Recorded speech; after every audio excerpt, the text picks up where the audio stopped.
45 hours about what they have witnessed. We were trying to give you a snapshot. We have another 400 of these witnesses. I have carried this burden for 8 years. I'm now giving it to you, the American people and the people of the world, to take it forward. What I'd like to do now is open the audience for questions from the media. You may address them to me or to an individual witness as you deem appropriate. Yes, ma'am. Yes, Maribel Gonzalez with Reforma, Mexican newspaper. I have 3 questions. One is, Yes, I wanted to know if there are laws in this country that in some way allowed this kind of secrecy or not. And then I wanted to know if there's a need to change any kind of law. And the next one I wanted to ask you, if you may, is who is profiting from this secrecy that maintains in secret the solution to the energy crisis? I mean... Well, let me get to those, okay, quickly, because we are short on time. First of all, I think initially there was an appropriate national security apparatus in place in the 40s during the Truman and also Eisenhower years. By the late Eisenhower years, we have a testimony from Brigadier General Stephen Lubkin, still a practicing attorney, that by the late Eisenhower years that he had lost control of these projects primarily because of the compartmentalization into the military-industrial complex. Operative word industrial. There are corporations such as SAIC, Lockheed Martin, Northrop, and others that deal specifically with this issue, with advanced energy and propulsion systems connected to UFOs.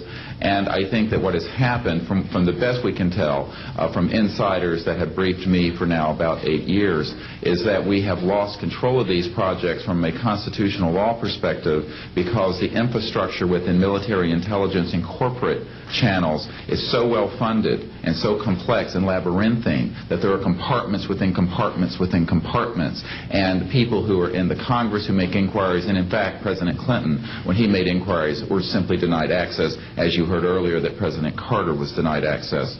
On your other question, I would say that in terms of profiting from the status quo, big oil. There are certain geopolitical and financial infrastructures that would not welcome a definitive replacement to the fossil fuels. I will tell you, and we can prove this with other scientists who are ready to come forward, that we already have a complete replacement for any fossil fuels or ionizing nuclear power plants. We don't need them. We haven't needed them. Probably have not needed them since the time I was born.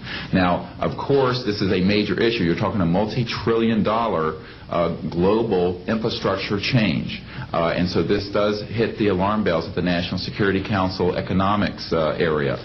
However, what is more serious to the national security?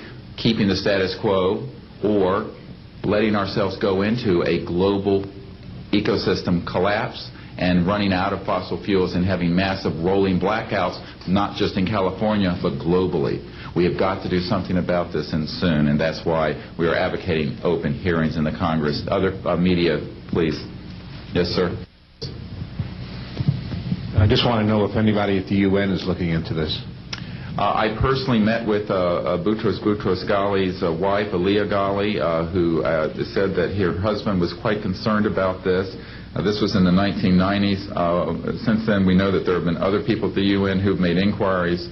The problem is the UN has no mandate to deal with this. It needs to be given a mandate from its constituent member nations. And I think that the public and the member nations need to ask that the United Nations get involved with this. This is an international peace issue and an international security issue, and it should be taken up by the UN Security Council, and of course we are recommending that as well. Yes, sir.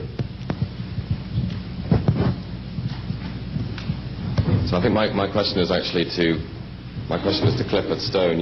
You said that you had seen aliens on a craft that had crashed. I wondered if you